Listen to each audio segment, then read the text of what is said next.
Most new wholesalers fail because of these 5 costly mistakes. Don't let it happen to you. Why this matters? Well, most people lose deals, money, and even get themselves into legal trouble as a result of this. Stay to the very end. Number 3 is going to be the key to having less stressful deals. Number 5 is going to put you in a situation where you possibly can double your deal size. How does that sound?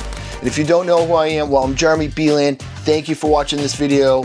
Welcome to my YouTube channel. I am an expert at acquiring off-market properties. I have acquired well over 450 off-market deals since I started my business back in 2017. I've done everything from wholesaling, how I originally started, flipping, wholesaling, novations, creative financing, bought rentals. I've done it all. I've opened up multiple markets and scaled those into 7-figure markets. I don't have multiple 7-figure markets anymore, but I've been there, done that. Today, I'm what you call a lifestyle investor. I am building a life of freedom through real estate investing that accompanies my lifestyle of time, money, and just doing what the hell I want. So it's really fun, and I use real estate investing and off-market acquisitions is a tool to live the life that I love to live. So stay tuned. This video is going to be packed full of great information so you too can build a life of freedom through real estate investing.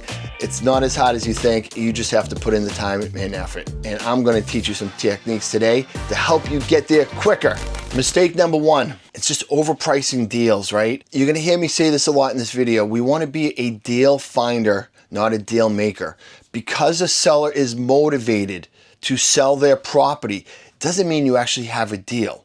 And where a lot of new wholesalers get into the trouble is they find the seller who's motivated to sell their property and they're thinking, oh my God, I have a motivated seller here. I have to try to make a deal out of this, because motivated sellers can be tough to find sometimes. And you have to talk to a lot of people. More of that in this video to come. But you don't want to make a deal or think that you have a deal when it's not a deal, right? So we know what ARV is, right? After repair value. The after repair value is the value of the home after we do all the renovations, right? And it's brand new again. What is that property going to be worth, right? So sometimes, let's just make up a number, 400,000, right? That ARV is 400,000. Sometimes a seller is like, I will sell for $370,000, $380,000. It's below ARV, and they're super motivated to sell. And the wholesaler is like, oh man, I got to find a buyer for this. You know, it's below market value or below ARV, and he's super motivated. How can I get this a deal? Well, the reality is you don't have a deal, okay? So you need to understand that we need to be way below market value. And there's a lot of different ways to do that, okay?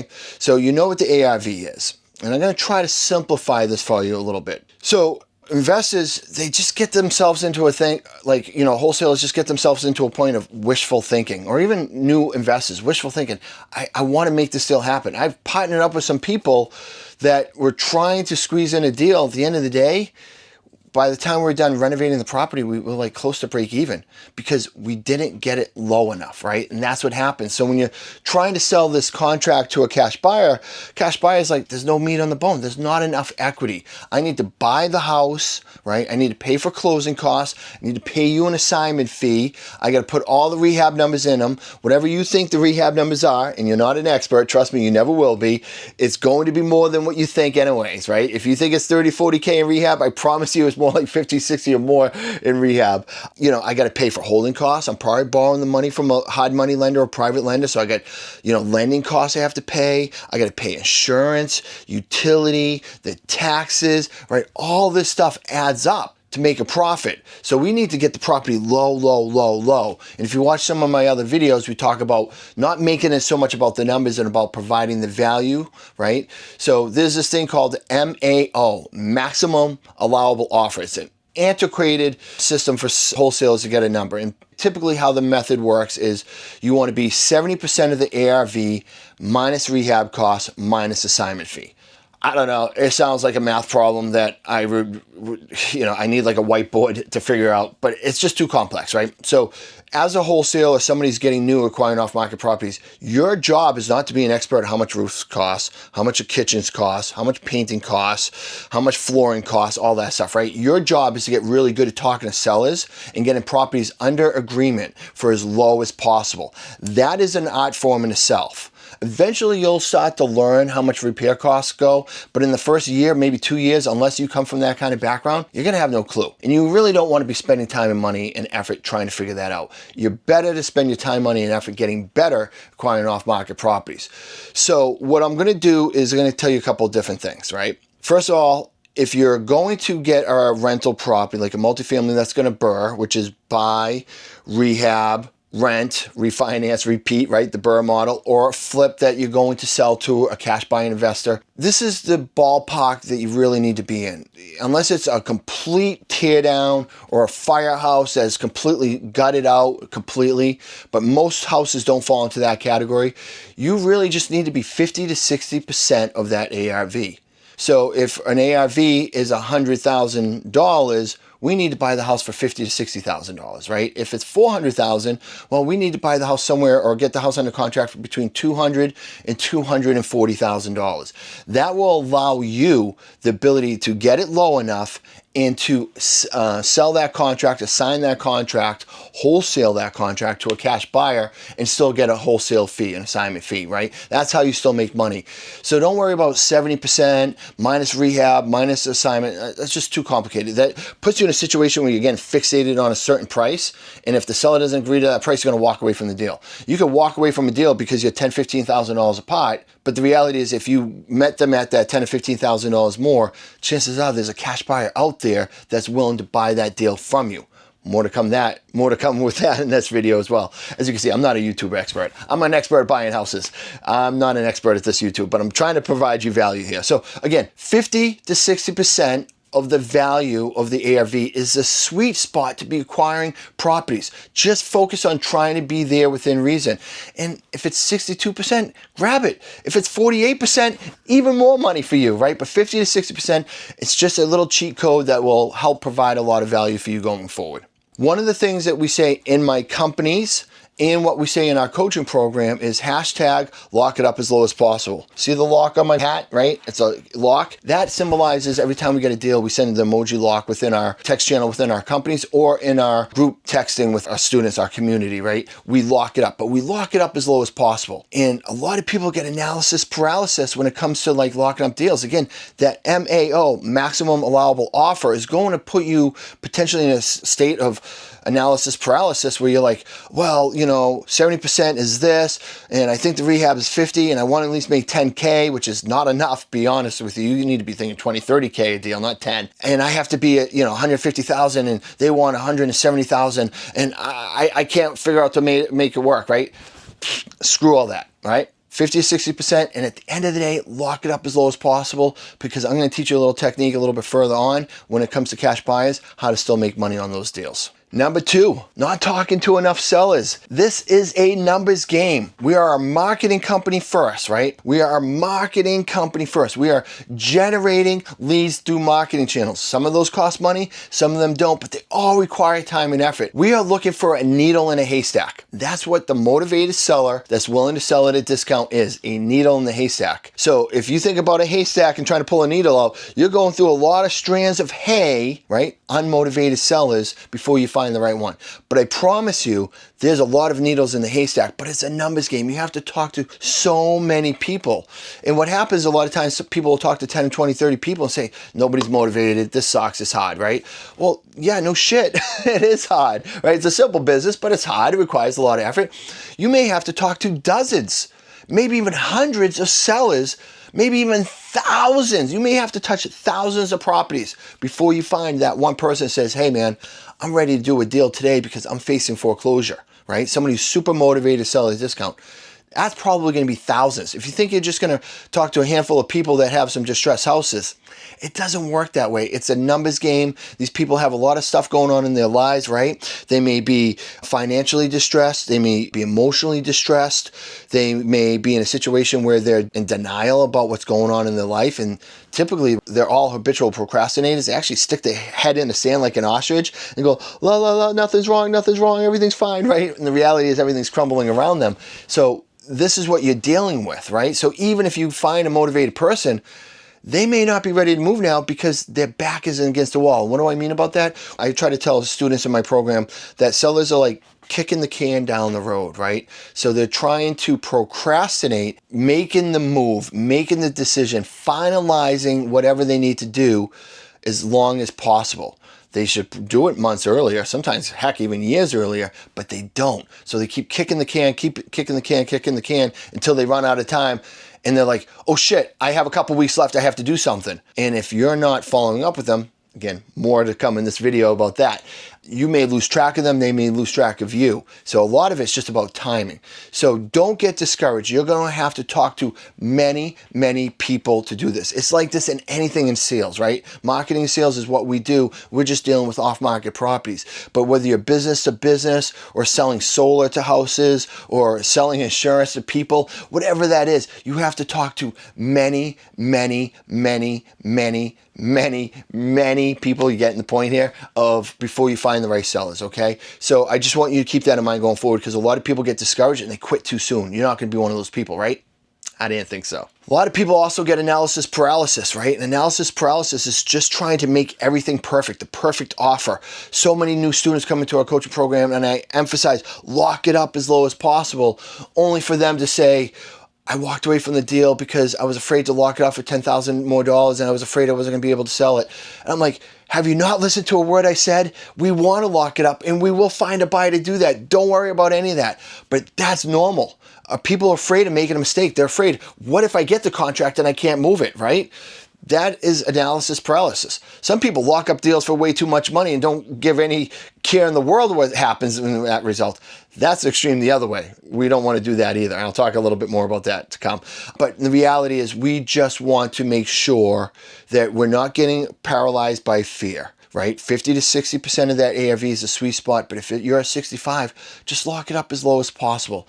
Try to find a buyer, and if no buyers take it, all you have to do is just cancel the deal or renegotiate, right? And especially if you have a buyer that's close to where you need to be or just under, a lot of times you can renegotiate to make sure that deal's certain, the seller will cooperate with you. All right, number 3, ignoring cash buyers. Really, what does this mean? Not getting enough cash buyers. So a lot of times on the Facebook groups, I'll see people say, cash buyers are a dime a dozen. 100% true, they are a dime a dozen. You get a good deal, the buyers will come.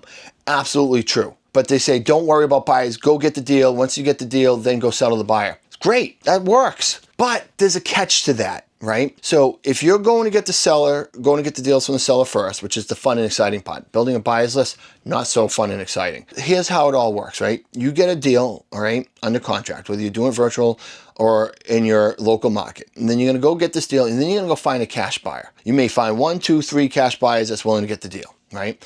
And let's just say, for the sake of discussion, you get this, you've been working really hard, you've been working this lead for months, you finally get it under contract, you really need the money, you're hoping to make like 20K, and you go bring it to a cash buyer, and the cash buyer says, I can't pay you that much money for it. And you're like, okay, I have a deal, I have a buyer who's willing to work with me, what can I sell it at, right? And a lot of times, because the cash buyer's like, I need to, if I'm not negotiating a deal, I'm doing myself a disservice, right? That's how they feel. So let's just say you're at 20, he's at 10, somehow you meet in the middle of 15. You just gave up $5,000 on a deal. Doesn't seem like a big deal. But when you do that 10, 20 times a year, you're potentially losing $50,000 to $100,000 of your own money. So this is a mistake that happens a lot that I see in this business. And I work the other way. I'm building a big cash buyers list, and I'll give you a couple reasons why, and then go and get the deal. So when the students come into our coaching program, I'm like, first things first, let's go get 150 cash buyers. They don't like it, it sucks, it's tedious, it's boring, it's not fun, it's not exciting like we see on social media or YouTube like you're watching right now, but it's an important part of the business to get you more money. So we want to get a lot of cash buyers because we don't want to be a motivated seller selling our contracts to a cash buyer. We just got the contract from a motivated seller, and now we're gonna act like a motivated seller and give that contract away for pennies on the dollar to another cash buyer because we found a cash buyer. I mean, don't you think you're cutting yourself short in that aspect? I personally do. I don't want to be giving away $50,000 to $100,000. In fact, I'm gonna flip the switch. Not only are we not going to lose $50,000 to $100,000, but I'm going to teach you a technique here in a moment, how to get an extra $50,000 to $100,000 out of it, okay? So a couple things to know why big cash buyers list is important. One, we never want to be a CBE, a cash buyer employee. We don't want to be working for a few cash buyers and then going out and getting them deals. Then you're just basically the errand boy. That's all you are. You're just an errand boy. I want to say another word, but it's not really, nice, so I won't say it. But you're basically their little errand boy. Nobody wants to do that. That's not why we get into this business, is to go bring great deals to cash buyers so they can beat us down on the price, right? But let's just say you have 5 cash buyers and they say, you know what kind of deals, and you go out and get this deal, right? You go to the 5 cash buyers. 2 of them say, I can't do anything right now because all of our money's tied up in another project. One of them says, I'm on vacation for the next few weeks and I won't be able to close. I'm just throwing out different scenarios that is real world. One guy says, I'm very interested, and the other person says, I'm not interested because I don't like yellow houses on that side of town. I only prefer greenhouses on this side of town. Whatever, right? There's weird things that cash buyers are just fixated on. They all have their super specific particulars, a lot of them, right? So now you had 5 cash buyers, but only one can really perform. And once he knows he's really the only cash buyer, he's going to beat you down on price. That's it. You did all that hard work just to bring somebody a deal and lose money on it, right? You're going to make money, but not as much as you should. So there's that aspect, right? But if you have many cash buyers, you think about 150 cash buyers, right? Now you have a ton of people, even if they have all these reasons why you can find somebody. And I'll give you another example. So 80-20 rule applies to cash buyers. 20% of your cash buyers are going to be buying 80% of your deals. 80% of the cash buyers only buy 20%, because a lot of cash buyers are other wholesalers pretending to be cash buyers and daisy chaining, are waiting for the perfect unicorn that doesn't exist, only can do certain deals in certain towns with certain monies or certain things. It's all these different things. So 80% of these people are just not ever going to do a deal. They're pretending that like the cash buyers. They go to every deal ever, but never actually purchase anything, but they call themselves a cash buyer. And then there's the 20% that are like, I'll buy it, I'll buy it, I'll buy it, I'll buy it. But if you're 20% of 5 is 1, right? So if you have 5 cash buyers, you're 20%, you have 1 good cash buyer. Now, if you have 10, you have 2. But if you have 150, you have 30. If you have 300, you have 60, right? You have 3,000, you have 600. That's how we need to be thinking of this, right? The more cash buyers that you win. And I'm going to give you another example why it's important to have a lot of cash buyers. But here's this one too. So you're going to get these houses sometimes. You're going to find a super motivated seller, but the house is just weird for whatever reason. Maybe it's built like a glass dome. Maybe it has like 3 different sections. Maybe it's yellow with pink with green polka dots and has laser beams flying out of it, right? Whatever it is just weird. It's ugly. Nobody wants to touch it. Most people would never touch that house. I'm probably one of them. I probably wouldn't. But if you have a large cash buyers list, rather than this deal that just happens to be really awkward, unique and weird and ugly for whatever reason, you have something that's 40, 50 cents on the dollar, super motivated seller. There's money to be made here, but you can't freaking find a buyer anywhere because the house is just weird. Maybe it looks like a can of tuna fish, right? But if you have a huge cash buyers list, chances are you'll at least find one buyer. And you may have to sell that one at a discount to that one buyer, but at least you're moving the deal and not canceling it because you can't find any buyers. That happens more than people think. When you don't have a lot of cash buyers, you can't move a lot of deals, especially if you get them a little bit too high for a price, and you have a small cash buyers, they're gonna be like, no deal. But there's always people that are willing to pay more than everybody else. So there's a lot of reasons, and I could go on a rant why you need a big cash buyers list, because of somebody who's done hundreds and hundreds and hundreds and hundreds of deals in multiple markets. I know what it takes to get deals sold to cash buyers. But here is a technique that I really want you to understand, okay? We talked about not being a distressed seller of your contracts to cash buyers. Let's flip the switch. So what I like to do is I like to create an auction environment with my deals, right? We build a big, badass, huge amount of cash buyers, and then we blast out the property to all of them. And we say, bids start at X. Typically, we only market our properties only $5,000 over contract price. And we'll do an open house inspection. We call it a walkthrough inspection. I can't say open house because I'm not a licensed broker or a real estate attorney or real estate agent. Sorry, I'm not a licensed broker or real estate agent. But what I do is I do a one-time walkthrough inspection. I'm going to allow all these cash buyers. I'm going to drive as much traffic as I can. I don't want 5 there. I want 50, and I'm going to send them all there. And if you think of like an auction, right? You think of the auctioneer outside of a house, right? This is how real estate auctions work. You can't go in the house. There's a whole bunch of people standing around. He goes, all right, bid start at 200,000. So this person goes 205, 210, 215, 225, right? It's bidding up and up and up and up. That's what I do with my wholesale deals. The same philosophy. So rather than selling them at a discount, right? We talked earlier about having it at 20,000, settling at 15 because he wanted to be at 10, right? We just lost 5,000. Well, now I'm getting them to bid up over 20,000 to 25, 30,000. I'm making an extra 5 or 10 grand more per deal just from doing this method alone. So rather than making 15K, I'm making 25K. Big difference, right? That's $10,000. Now imagine doing that 10 to 20 times a year. That's an extra $100,000 to $200,000 of pure net profit in your pockets for basically doing the same thing other than the effort it takes to build a big buyer's list in the beginning. So more cash buyers equals more money because you're going to get more deals closed. You're going to get more money out of these cash buyers on these deals, and it's just going to make your life a lot less simpler, right? We talked about stress-free. When you have a lot of cash buyers and you get a contract and you know they're all going to be bidding off of it and just it creates a bidding war, that is pretty stress-free. When you have a deal and you're scrambling to find a buyer, that's pretty stressful. Which one would you prefer?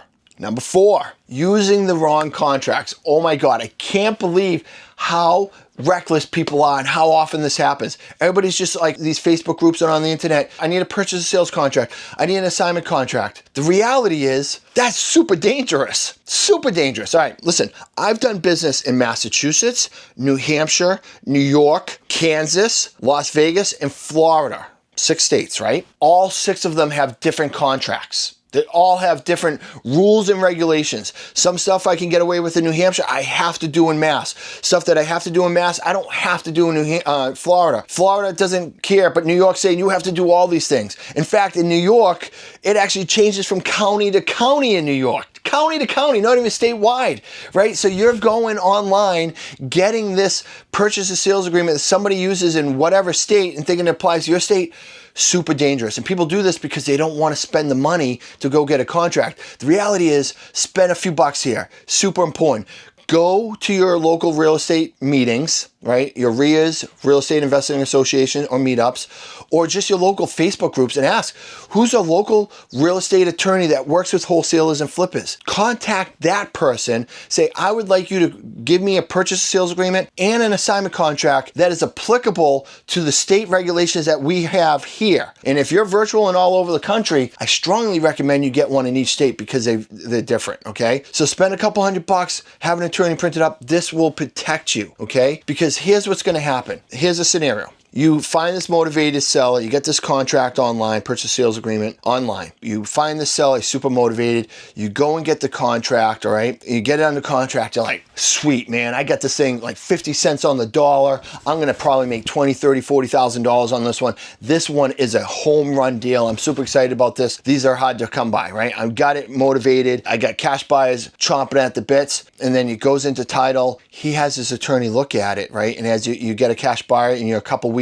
maybe a week or 2 from closing, all of a sudden his attorney says, this contract doesn't work. There's a lot of other things in here, and my seller is backing out of this deal, and he's not moving forward with you because this contract is not valid according to state regulations. It could be a lot of different things. It could be something as silly as, there's not information in there about smoke certificates, like in Massachusetts.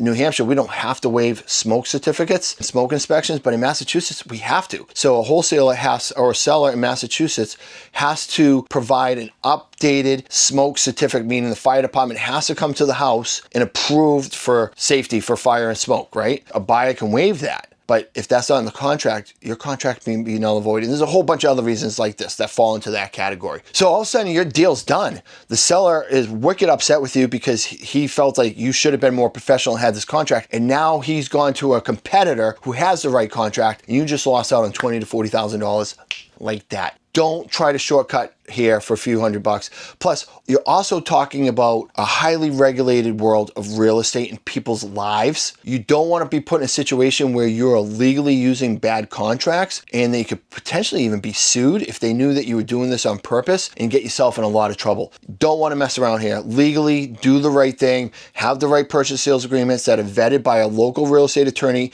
in whatever market you're working with. Same with your assignment contract, because if your assignment contract isn't valid either and you sign that deal to a cash buyer and the cash buyer finds out he's not and was looking for an out because he got cold feet at the last second, you're screwed and he gets his EMD back. Don't put yourself in that situation, all right? Strongly, strongly, strongly recommend that you have a local real estate attorney check out all your contracts. Okay, number 5. This is a big one. A big one. Really saved the biggest for last, all right? Most new wholesalers fail because they don't follow up. They don't follow up enough. Listen, I am promising you here, if there's anything you remember from this video today, remember this: the money is in the follow-up. The money is in the follow-up. If you hear people say the money's in the CRM, same thing. The money is in the follow-up. 80-20 rule applies here. Could even be 90-10 to be honest with you, okay? 80 to 90% of the deals that you do are going to come from following up with somebody. So we talked earlier about how many sellers you're going to have to talk to, right? You're not going to have to talk to just a handful. You're going to have to talk to dozens and multiple dozens and hundreds and even thousands, right? So let's just say you reach out to 5,000 properties and you generate 50 leads. One of them is probably motivated to do a deal today. But in that 50, you may have another 10, 15, 20 people that fit the avatar, waving their hand saying, hey, you know what? I'm willing to do a deal with you, but not yet. I'm going to be kicking that can down the road a little bit further. And it's your job to follow up with me. But here's a crazy statistic, okay? Listen to this. 48% of people, and this is sales in general, but it's probably even worse when it comes to wholesaling. 48% of people never follow up. So if you follow up, you're already beating 50% of the competition just from one follow-up. 50% of people after the first contact aren't following up again. That's crazy, okay? 25% stop after the second contact, right? So now only 12% of people, so 25% continue to follow up after the second contact. 12%, so 12 out of 100, only continue to make contact after the third attempt. And only 10% continue to follow up after 4 contacts. 10%. 1 out of 10 people are only ones following up 4 times. But check this out. Most deals, like 80% of deals, happen between the 5th and 12th touch or follow-up.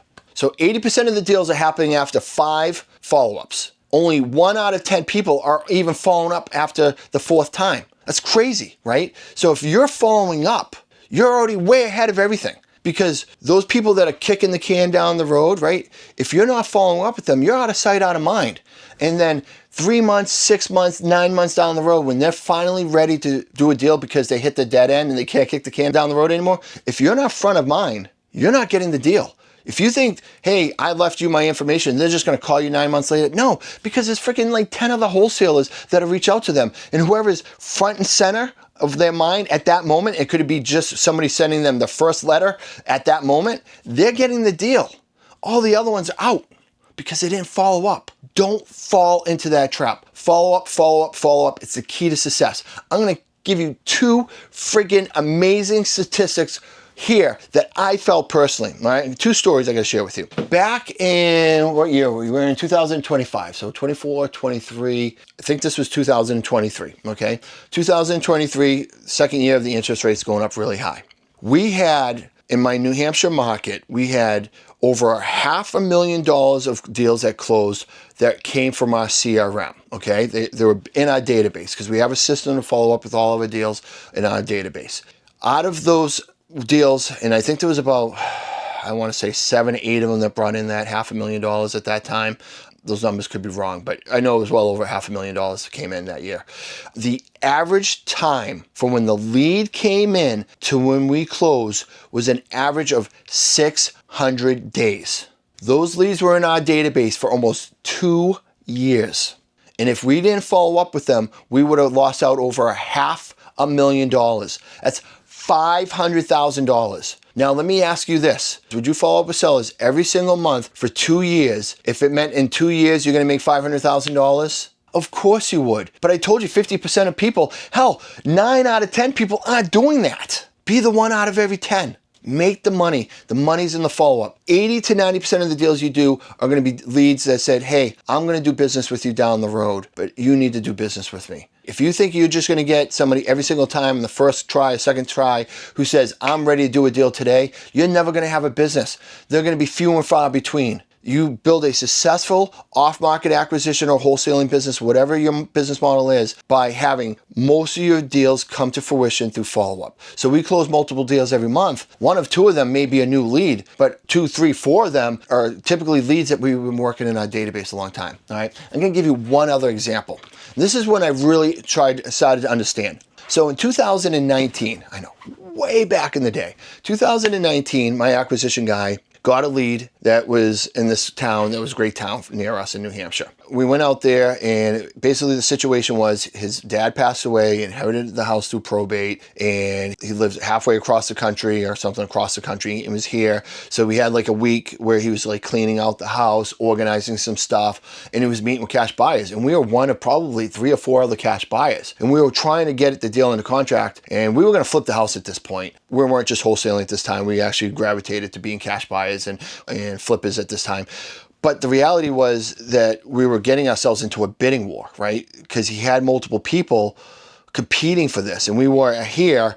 We're already starting to go here, but other offers were here. It was becoming a bidding war. Not a good place to be. Typically, when you get into a bidding war, it's not advantageous. So you're going to end up doing a lot of work and not making a lot of money. But something crazy happened at that point. Right when we were trying to figure out if he was going to accept ours or accept somebody else's offer, something happened with the probate. And he's like, hey, listen, I can't do anything right now. It has to go back into probate. There's some legal thing they have to do. And once it's done, I'll let you know. Well, we don't just say, just give us a call when you're ready. No. My acquisition guy followed up with him every month just to check in. Now, it took 6 months for it to go back into probate before it came back out. And guess what happened after the 6 months? There was nobody left except for us. We're the only one out of the other 3, 4, 5 cash buyers at that time that were left following up with this guy. So he didn't even reach out to anybody else. As soon as we got it, we actually got it for $10,000 less than our initial offer before we started bidding it up. We basically got it for like $40,000 less than we probably would have paid it the fall before. Spring comes along, 6 months comes along, we get it $10,000 less because there's no other competition, because nobody else followed up. We're the only one. We went on to flip that deal. We set a record that year for the largest purchase or largest sale of a house in that area. We made $100,000 off of that. $100,000 because we were the only one left standing because we continue to follow up. That's super important. One other little tidbit for you. If you call somebody and they say, I'm not ready to sell my house, call me back in 6 months, you call them every single month, because when you call back in 6 months, they're going to say, sorry, dude, I sold my house 3 months ago. Ask me how I know. Awesome. I hope that this video was super helpful for you guys. Those are 5 costly mistakes I see new wholesalers do. Don't make them going forward. Things will work out much better for you. But guess what, guys? For you, I have a free gift over at get.reifreedom.com/gift. reifreedom.com/gift. I'm not going to tell you what it is, but you head over there and you'll be very thankful that you went and got it from me. Free gift just for you. And also, guys, one other thing. This is crazy, okay? Did you know every month about 70,000 people are heading into foreclosure? Every month, 70,000 people are heading into foreclosure. But you and I can make a difference, all right? Well, here's all you have to do. I want you to subscribe to my channel. Subscribe to this channel. Also, give this video a like. Thank you very much, but subscribe to my channel. And then you and I will be the reason why a lot of these families don't ruin their credit due to foreclosure. And if you know my story, back in 2009, I was on the brink of foreclosure and bankruptcy because of the Great Recession. And it was a local real estate investor, because I knew about real estate investing at that time, that prevented me from foreclosure and bankruptcy when nobody else did. That guy gave me a reset button. And the reason why I'm here doing this video today is because of that guy. My very first off-market deal, this guy was the motivated seller, all right? Hope this video brought you a lot of great value. Remember, we're all about building a life of freedom through real estate investing. REI Freedom. I'm Jeremy Beeland. Feel free to leave any comments below. I try to answer everybody back. I'm all about providing you value. I really appreciate you guys watching this video. Please like and subscribe. Have a good day, guys. Take care.